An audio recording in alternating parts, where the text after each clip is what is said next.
สบายดีเนาะไอ้น้องนักตกปลาเฮาทั้งหลายมื้อนี้เฮาก็ได้มาออกหมายอีกมื้อนี้นะเป็นหมายน้ำเทินเป็นหมายน้ำเทินแต่ช่วงนี้ก็บ่ได้สู่ออกมาได้แล้วก็หนาวเด้ช่วงนี้มันเป็นฤดูหนาวแล้วก็บ่ฮู้ว่าสิได้ปลาบ่ก็รอติดตามชมนำกันไปเดี๋ยวสิค่อยๆตีเบิ่งหมายก็หมายธรรมชาติก็งามๆพี่น้อง สามงามมื้อนี้สิมานอนคืนหนึงสิเริ่มตีประมาณตีปะข้อประมาณ2 หรือ 3 ชั่วโมงแหละแล้วก็ซอกหาที่พักตั้งแคมป์ตั้งเต็นท์แล้วก็นอนตื่นเช้ามาจังลุยต่อก่อนสิไปก็อย่าลืมกดติดตามกดไลค์กดแชร์ให้เด้อเพื่อเป็นกำลังใจให้ทีมงานนี่คนงัดป่ารักษาเฮาอย่าลืมกดติดตามกันสิเอาซอกคลิปดีๆคลิปมันๆมาให้ไอ้น้องเฮาได้รับชมเบิ่งเป็นอะไรไปแล้วก็ไปเลยเนาะไปออกหมายออกเลาะตีไปเรื่อยๆจนกว่าสิได้โตเนาะไป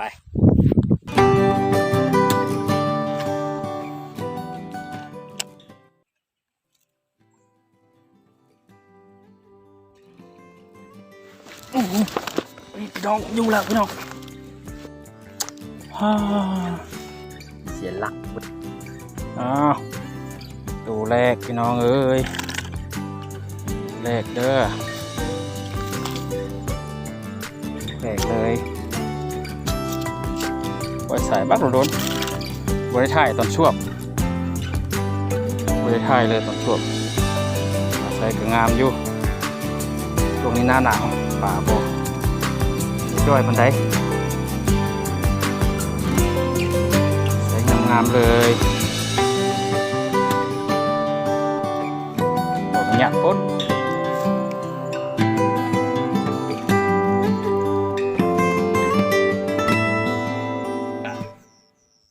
จูเฮาก็เลาะตึ้งต้นช่วยท่านก็มืดเนาะ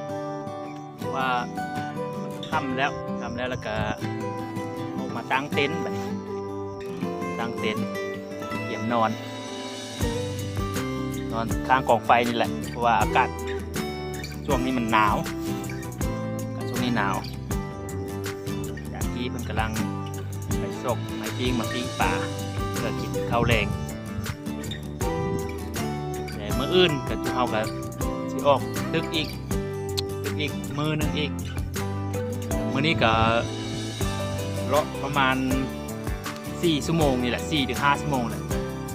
ได้ปลาคอเนาะประมาณ3 โล 3-4 โลนี่แหละประมาณว่าเอามาก็เอาสวยได้แล้วแหละมาเลาะตึกเล็ก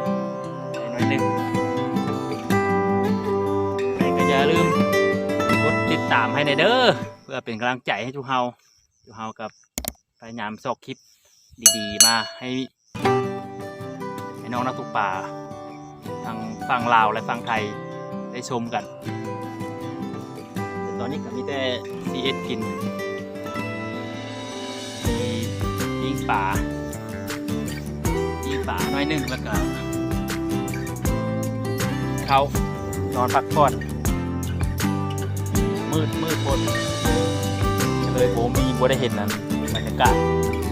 น้ำส่วนเช้าสีไทยอีกบ้านหนึ่งเราคลิปลงให้เบิ่งอีกบ้านหนึ่งเนาะไทยอยู่อัดอยู่อีกบ้านหนึ่งให้น้องเขาได้เบิ่งบรรยากาศ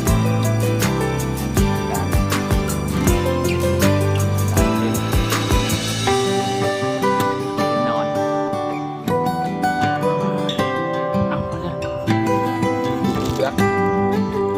กำลังปิ้งปลาเนาะ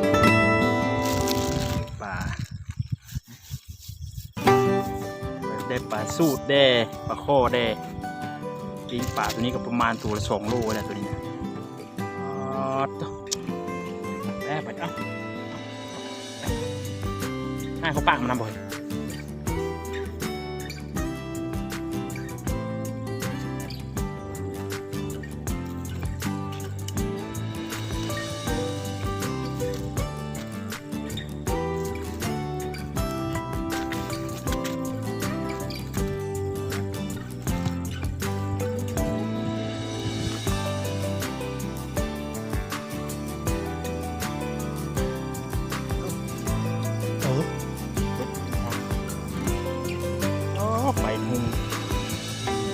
าดีขนาดท่านมันนะ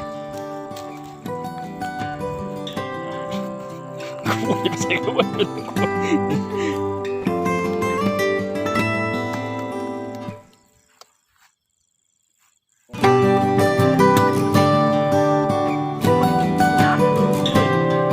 สองลูก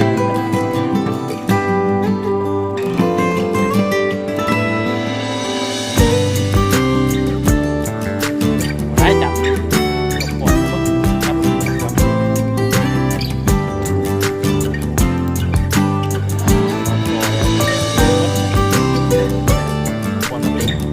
ไปได้ไหม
แต่เขาแดงนอนพักผ่อนเด็กกลางเรียบร้อยอันนี้สิเป็นน้ำแต่ว่ากลางคืนนี่บ่เห็นเนาะพี่น้องน้ำมัดอันนี้แต่ว่าเพิ่งตอนเช้าสิไทยวิดีโออีกบ้านหนึ่งเพื่อให้เห็นน้ำบรรยากาศดีกว้างทิวทัศน์งามดาวก็เต็มฟ้าเหมือนนี่ใครแบบสิฝนนี่บุฝนดอกแต่แบบหนาวว่าช่วงนี้มันเป็นช่วงหน้าหนาวเลยออกคลิปมื้อนี้ก็ได้ม่วนบ่ได้มันวันนี้ก็เข้ามาตื่นมาเป็นมื้อที่2คลิปหมายน้ำเทินเนาะเอาก็พาเดี๋ยวเลาะดีตอนเช้านี้มันก็จะมีปลาคอตอนเช้านี่กับบุ้งว่ามันสิมีตัวให้เราได้ดื่มบ่ไปติดตามเบิ่งนำกันตอนนี้ก็น้ำแล้วก็เก็บวัตถุนอนแล้วก็ไปกันเลย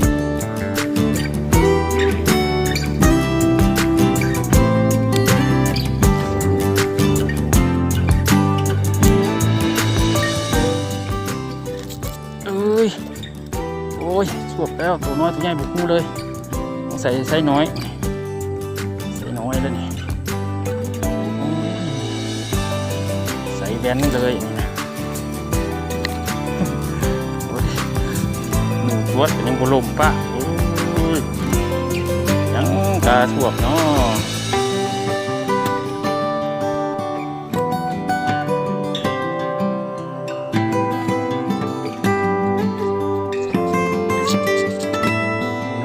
ชวบอยู่ฝั่งนั้นผมขอกินสปินเดเบสเอาเลยใส่งามๆเลยโอ้โหถ่ายคลิปกินงามเลยกินสปินมาตรงนี้ก็ได้บาท